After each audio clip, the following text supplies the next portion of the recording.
Now, on the line, we have with us Professor Francis Boyle. Dr. Boyle is a leading American expert in international law. He's responsible for drafting the Biological Weapons Anti-Terrorism Act of 1989, the American implementing legislation for the 1972 Biological Weapons Convention, and he's the author of a lot of books. But the one that we're interested in today is Biowarfare and Terrorism. We have him on the line, and welcome, Dr. Boyle. Well, thank you, David, and my best to your viewing audience. Thank you. Thank you for waiting. We had that breaking news that's very important that's going on there. But I wanted to ask you about the bioweapons labs that are in these African countries, because you know very well what's going on with the Biological Weapons Anti-Terrorism Act that you drafted there. Why are they putting these labs in those countries? Well, it's very simple in try to circumvent the Biological Weapons Convention and my Biological Weapons Anti-Terrorism Act of 1989 that provides for life in prison. We have a BSL-4 in Guinea. We have one at the capital there, one in Liberia, Monrovia, and another one at Kenema in Sierra Leone. And they all do this dual-use offensive, defensive, biological warfare work. Guinea is never been a party to the Biological Weapons Convention. Liberia has never been a party. Sierra Leone is a party, but you know, given the disturbances over there, I'm sure no one's been paying attention to what's been going on in these labs. However, I will point out, I drafted the my Biological Weapons Anti-Terrorism Act to make it extraterritorial by name, in haec verba, so that these illegal criminal types of biowarfare work done in these labs by U.S. citizens can be prosecuted. That's interesting. Now, as you pointed out, the CDC is there. Tulane University. Anybody knows about the notorious Tuskegee test that ran for decades on black people with syphilis, not telling them that, well, not giving them treatment and just watching this develop for decades. Tulane University is there, as well as the CDC. So what is your take on this? Do you think this is something that was perhaps accidentally leaked out? Is this deliberate? Because it's interesting that this is a different strain, and it is thousands of miles away from where these are typically happening in Central Africa. This is now over in Western Africa. They want to say that it transmitted by passing through animals. I mean, why didn't we have any outbreaks in between those two different areas? That's right. The standard explanation is completely nonsensical. I have here in front of me the Biological Defense Research Program of 1988, page Appendix 3-4, clearly says that the Center for Disease Control has been doing biological warfare work in Sierra Leone since 1988. And also Columbia University was doing biological warfare work in Liberia. And as I said, Liberia has never been a party to the BWC. Of course, this bat theory makes no sense at all. Right. It's clear that, in my opinion, the agent we're dealing with here of Ebola is 70% fatality, whereas all previous Ebola outbreaks had been 50%. And also, it appears that it has perhaps somehow been genetically modified to make it airborne to some extent. I recently sent to your assistant there a press release.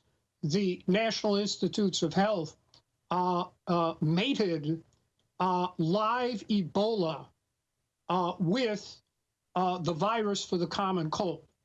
And It very well might have been this type of vaccine that they were testing out over there at these BSL-4 facilities. We know that the Sierra Leone government shut down Kenema and accusing them of starting the pandemic with shots under the supervision of Tulane.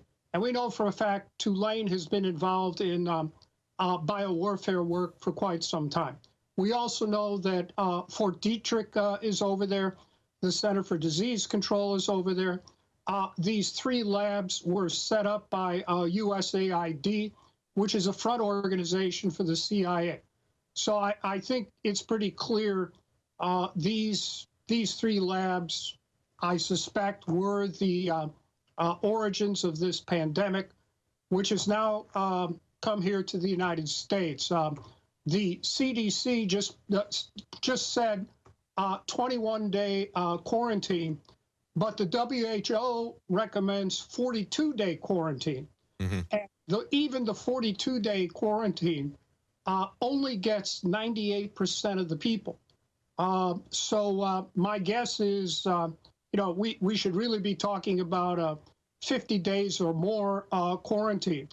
And the question then is, why did they allow the 4,000 people on that cruise ship off? And according to yesterday's New York Times, there's no monitoring on any of them.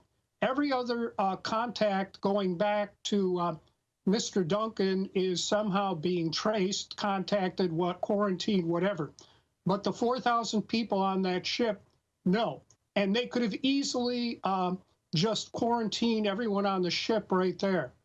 So I don't know exactly what to say about this, but it doesn't look good. Well, we saw that in Nigeria. They've gone now the 42 days, and they haven't had another outbreak there, but they went through contact tracing. They had 900 people that they were looking at based on one person who flew into their country on an airplane, was very sick, 20 people caught it, 8 people died, and they had 900 people that they were looking at. We haven't seen anything like that. As you pointed out, we've got a situation where you've got this new strain of Ebola that they've never seen before that travels from an area where they've typically had it in Central Africa, 1,000 to 2,000 miles, and they want to tell us that it's been traveled, that got there by bats. I mean, that's just not, that's not very credible, is it? Well, even the New York Times reported that in 1976, that when Ebola was first discovered, the World Health Organization ordered it to be sent to Porton Down in the UK. That's their equivalent of Fort Detrick. So you can figure out what happened with it from there. And Sierra Leone is a former colony of Britain. Liberia has always functioned as a de facto colony of America. And now we see U.S. troops in Liberia, British troops in Sierra Leone, and France, the former colonial power in Guinea, sending troops in there. You're talking about them finding it, isolating it, and then immediately sending it back to their equivalent of Fort Detrick in the UK. It's very much like the movie Aliens. That one guy finds that alien and he says, don't kill it. I got to get it back to the military-industrial complex. That's what they do. There was an article that came out today I think is very interesting. As we look at this, this is a new strain. They were talking about it being a new strain when it was first identified, first broke out in April.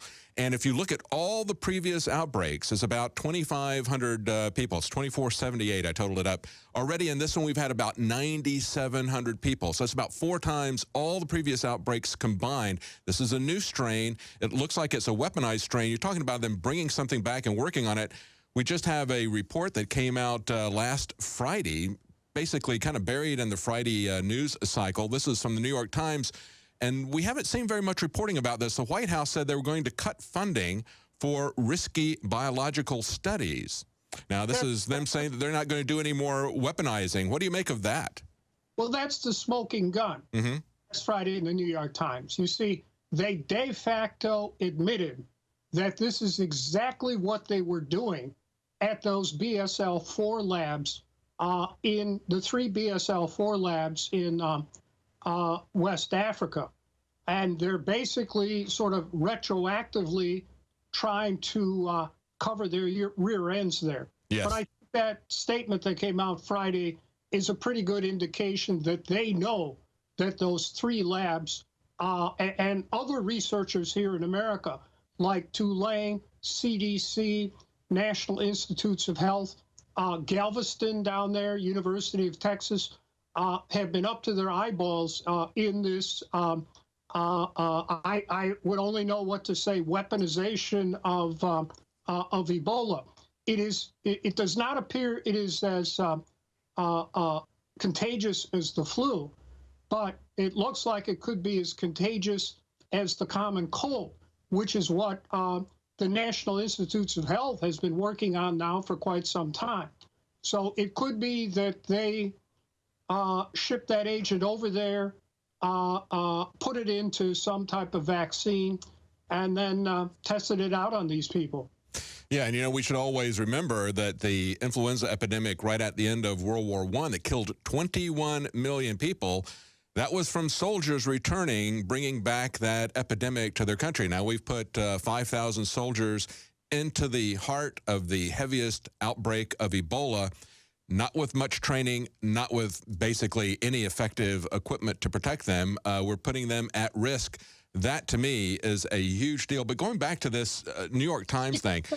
We know for a fact that this Dr. Mengele, professor at the University of Wisconsin, resurrected the Spanish flu virus, brought it back to life on behalf of the Pentagon. We know that for a fact.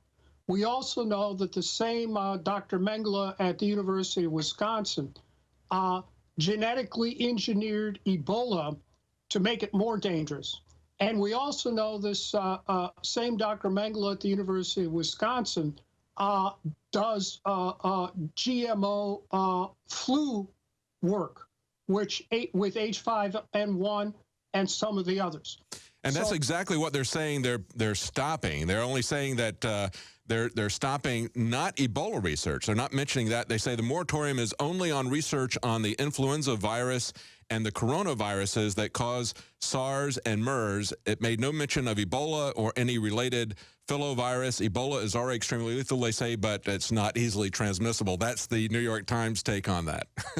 So, in other words, they've admitted they were doing it. Yes. And then second, the word Ebola wasn't in there, because if they had put Ebola in there on the list, everyone would have said, well, what were they really doing with Ebola, right? And that's why Ebola is not on the list. It should be on the list.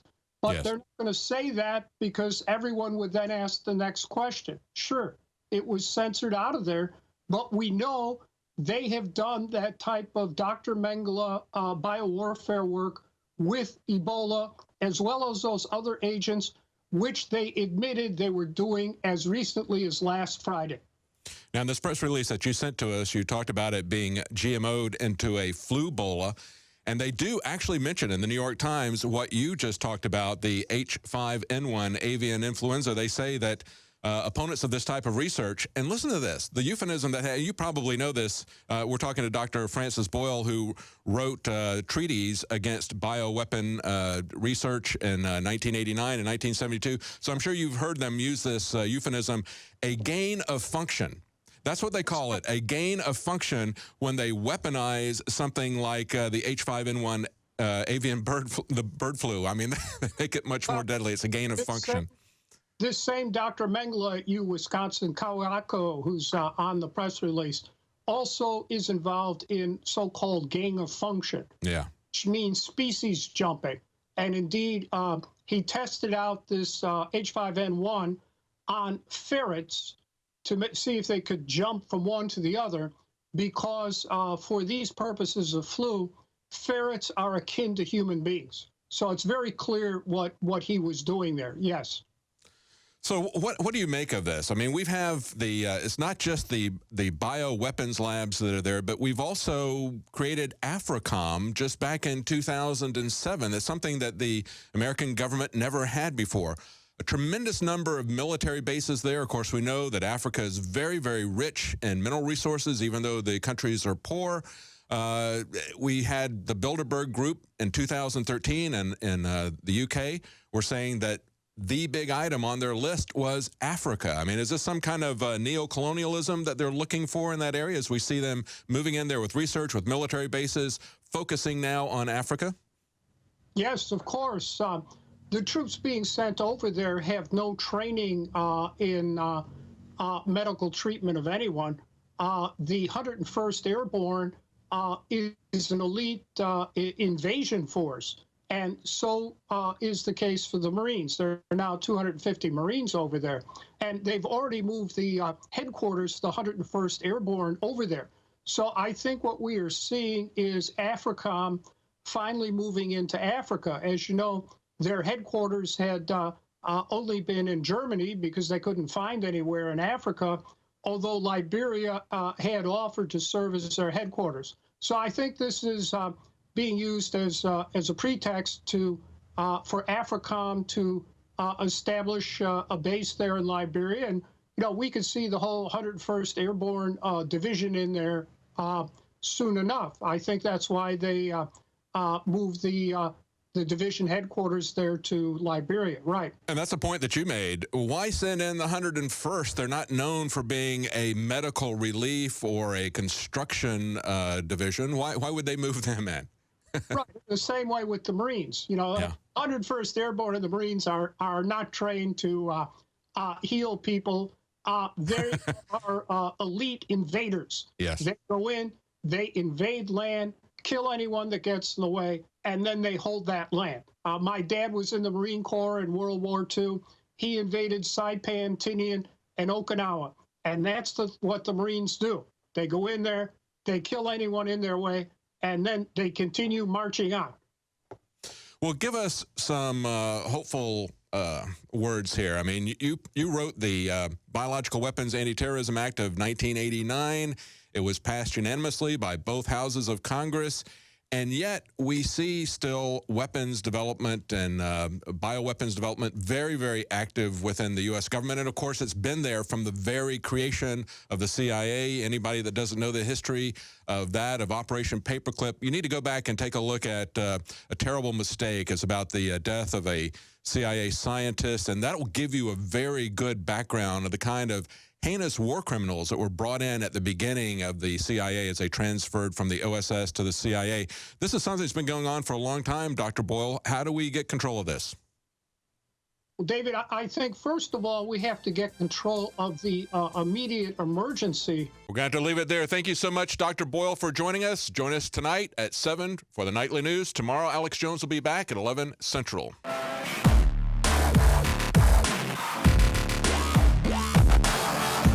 In the past decade, we have witnessed unparalleled scientific discoveries in the area of health. But no one has put together a formula that focuses directly on brain health, nerve growth factors, and optimizing your cellular energy at the same time. DNA Force is one of the most expensive formulas to produce. Some of the ingredients in DNA Force are $12,000 a kilogram. We are using the coveted, patented, only American source of PQQ, CoQ10, and more. You want the best that's out there at the lowest price anywhere?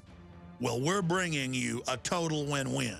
The ultimate value, cutting-edge, trailblazing game changer that also supports the InfoWar. We have produced a limited run of DNA Force, and it will take up to 12 weeks to produce more once we sell out. Secure your DNA Force today at InfoWarsLife.com or call toll-free 888-253-3139. DNA Force from InfoWars Life.